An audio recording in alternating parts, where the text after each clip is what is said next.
Hi, Nancy here, and right now I want to show you how to remove the waste yarn from my fake little sock here and start knitting up for the Afterthought heel. This is an example of an Afterthought heel, this little guy on the back side here, and not difficult to do. The nice part is you can completely finish your sock before you have to go back to it, but this is how it's done. Okay, what you need to do, you need to pick up your stitches that are immediately beneath the waste yarn. I'm using a needle smaller than that of which I knit this with. So I will go under the right leg of each one of these stitches. I'm hoping you can see them. But I used a smaller needle because it goes in much more easily. Okay, so we've got 16 stitches to go through here, and hopefully it will go very well. So after we get these stitches picked up, we'll remove the waste yarn, and then we'll start knitting up the heel. Now, if I was making a real sock with this weight yarn, I could just pull this waste yarn out and then, fetch my stitches and put them up on the needle. But if you're doing real sock yarn, you're not going to probably want to do that because it's much more difficult to find them. Okay, did I grab that? Oh, I missed one here. See? Started talking and then I missed one, I think. Okay, maybe not. Okay, 2, 4, 6, 8, 10, 12, 14, 16. Okay, so I didn't. Okay, so now we're going to pick up 1, 2, 3. Okay, 1,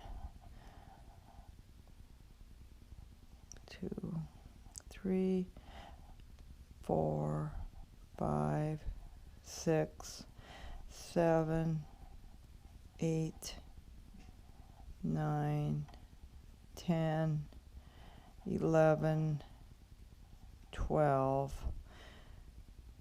13, 14, 15, and 16. Okay, I have them all picked up on both sides of the needle, and now I'm just going to grab my spare one, and I'm just going to start pulling out the waste yarn. And hopefully it'll go smooth. Hopefully, but not always.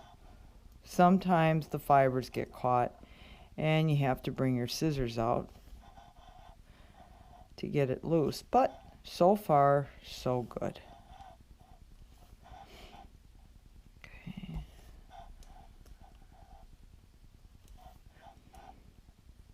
This is one reason you want to use a yarn that's not fuzzy like mohair.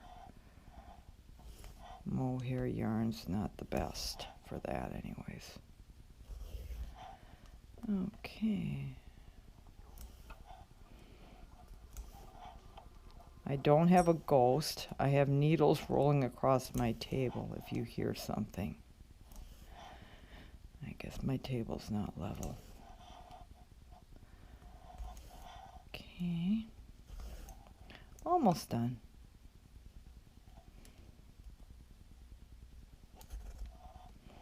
That one's not coming out as good, and I probably got it caught.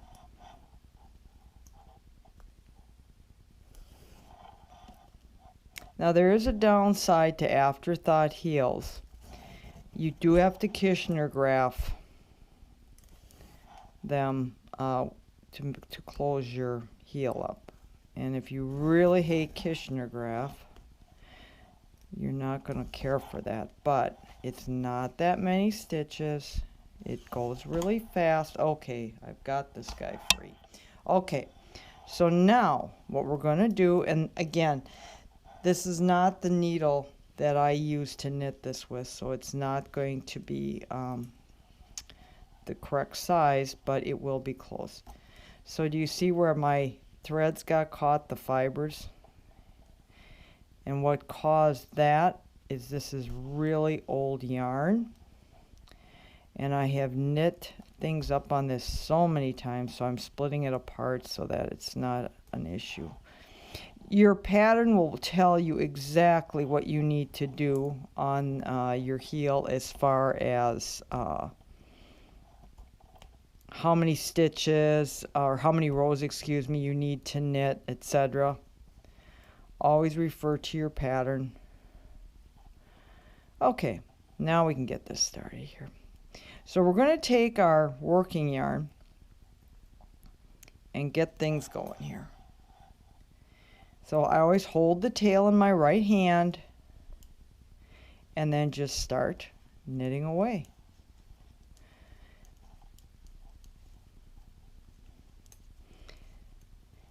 Now, one thing to keep in mind, I don't think I'm aware of a pattern that does an afterthought heel that does not have you pick up a few stitches, a few stitches along the edges. Reason being is you need to close that gap that was created when you started, when you actually put the waist yarn in yours. So we would probably stick two, I would say we'd probably put 2 into the gaps here. And I always go under both 2 bars, because if you don't, it's going to pull.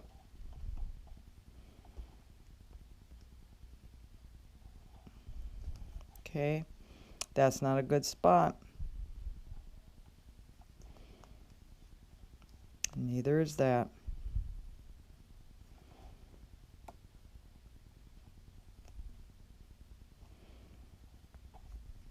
Much better. See, you don't want anything that's going to pull up a hole. So I picked up 2 there, just as you probably would be instructed to do on your pattern.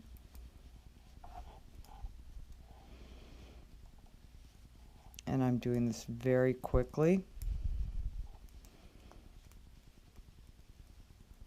Okay, so we have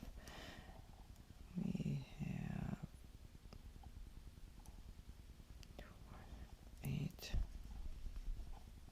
Okay, now I'm going to introduce my other needle because I'm doing this on double points. And if you were doing it with magic loop and or 2 circs, you'd still be doing it the same way. Doesn't matter. Whatever way you prefer is a good way to do it. Okay. Okay, we're almost to the end here. Okay, so then you would pick up 2 more or 3. Again, whatever your pattern tells you to do is what you're going to do. Okay, and then you would mark this as your round, and you would just continue going around in pattern.